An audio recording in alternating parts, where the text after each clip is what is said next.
Each NBA team's most important play this season was selected over the weekend, and the Lakers' play came early in the season. In just the fifth game, LA was trailing against the Mavericks when LeBron found Danny Green in the corner to get a game-tying three to force overtime. And Shannon, I know you remember this play. What did it tell you? I do. Well, it showed that LeBron trusted his teammates early on. Skip, even if Danny Green misses that shot, it shows that LeBron is not willing to force something. Clearly, this is something, there's nothing, you've heard the saying that I love it when a plan comes together. You work on something, and I've been in situations where we work on a play, and we never run it. We never get an opportunity to run it in the game, but then we don't, we start working on that play, and then Mike would call it 5-6 weeks later. Skip, when you work on something and it comes out just like you planned it, there's no greater feeling. Now, I can assure you they've worked on this play time and time again. Not necessarily that week, but I'm sure in the course of training camp, at some point, they worked on this play. But it just goes to show you that LeBron is willing to trust his teammates. Because, Skip, up until that point, Danny Green had I think he had taken one shot in the fourth quarter. One shot. And for LeBron to say, you know what? We're going to sink or swim with this play. I'm going to survey it. I'm going to try to buy some time. And everybody has to do their job. Now, Skip, the 2-minute report did come out. Dwight Howard did get a little tug on Seth Curry to slow him just enough that Danny Green was able to pop free.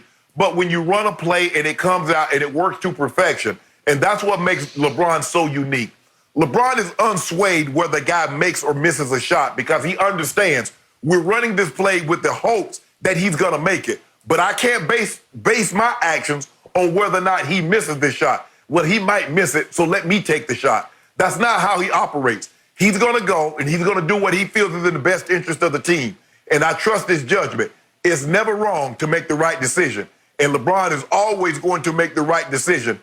We're not going to always get the outcome that one would hope for. But if you make the right decision, you can live whatever outcome that comes out of that. Okay. I have a whole lot to say about this play. I do think it was pivotal for the Lakers.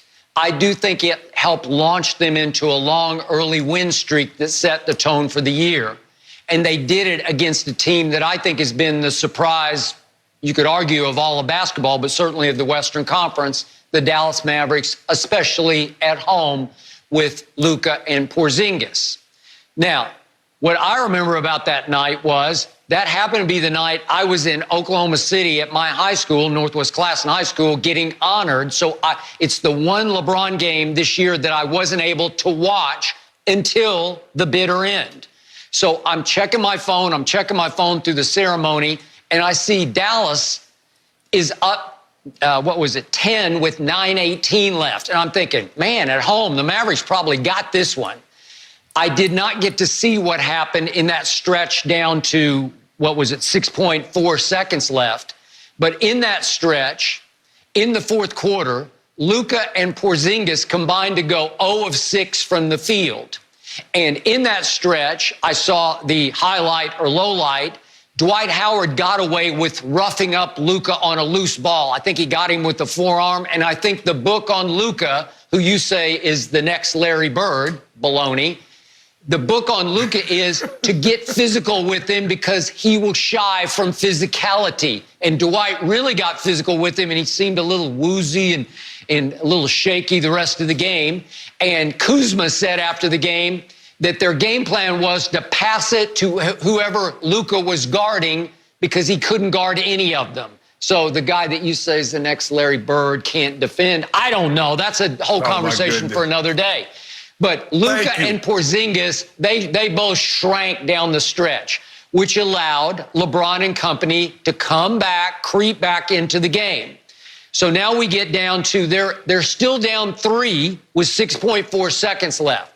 So we just saw The Last Dance, and we've been talking a whole lot about GOAT. You say the GOAT's LeBron, so I'll throw Michael Jordan into this equation, and let's play it off. Let's see. Would Michael Jordan have set a pick on the final inbounds play at half court? That's what LeBron did. LeBron goes and sets a pick. I'm thinking, what are you doing? It's only 6.4 seconds left.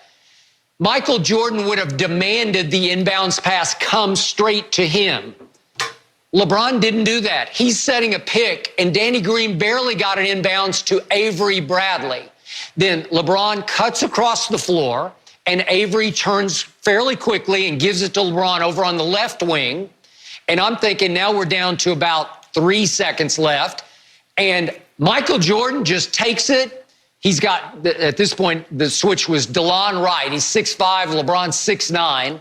If that's Michael Jeffrey Jordan, he just says, I got this. He puts a move on DeLon Wright, and he shoots the three to tie the game. It's what GOATs do. They shoot the shot to tie the game. It's do or die, sink or swim, shoot the shot. And LeBron dribbles right by DeLon Wright because obviously Rick Carlisle told everybody on the floor, you're going to play them to shoot the three. They're down 3. And DeLon's up in LeBron, and LeBron just easily dribbles right by him. And as soon as he crosses the three-point line, I'm like, what are you doing?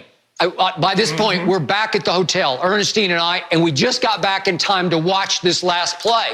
And I nearly fell off my hotel room chair thinking, what are you going to do? Are you going to dunk it and end the game down 1? And he got right to the rim, and at the last second, he looks and he kicks it into the corner to Danny Green. It wasn't a great pass by LeBron's best passer in basketball standards. It was low. Danny Green had to catch it. Go look. He has to catch it down at his knees. It's not a pocket pass where it's right here, catch and shoot. It's down at the knees. Now, you just brought it up. What if? No. These are boulder picking. This isn't nits. These are boulders. Dwight Howard gets away with, they run a little pick play over on the far side, away from the ball, and Dwight just reaches out and grabs hold of Seth Curry's jersey and just tugs on it, and it pulls him backwards. If he doesn't do that, and Seth Curry is free to run with Danny Green to the corner, LeBron's going to be stuck under the basket with all dressed up and nowhere to go. I mean, he's going to look. I don't know where he's going to go with the basketball because you're done. You got to get it back past the three-point line or you're not even going to get a shot to tie the game. And he is so blessed that at this point, Danny did flash open enough to be able to catch the ball. And then Danny had the wherewithal, which is extraordinary, to catch it. Now Seth's late. And Seth does a flyby. He just flies by, and Danny paused for a split second, let him fly by, and then goes up and barely got the shot away before the light went on and the buzzer went off. It's an extraordinarily lucky play because if Dwight doesn't get away with what should have been immediately called offensive foul and ended the game right then and right there, I'm sorry, it should have been over. Then LeBron is stuck with nowhere to go. Skip, can I ask you a question? How did this become a LeBron versus Jordan question? It was about, okay, a beat writer said the play of the year thus far for the Lakers was the play that happened 5 games into the season, down 3, LeBron James surveys the court, passes to Danny Green hits the shot, they go into overtime and win the game. You turned it into a LeBron versus Jordan. Skip, Michael Jordan passed the ball to Steve Kerr to hit a game-winning shot. But you said it was because he told him that he was going to throw it. Called it in the huddle. They practiced that. Skip. No, they didn't. They never practiced that. Skip. I mean, that was simple. That's John Stockton's going to come to Michael, and Michael's just going to dump it over to Curry. So He was right in the shooting pocket. Skip, let me ask you a question. How did he know that John Stockton was going to come over? That's why you watch film, Skip. You watch film to see what they've been doing it all game. He said it in the huddle. They were doubling Michael every time down with Stockton, every time down because he's unstoppable.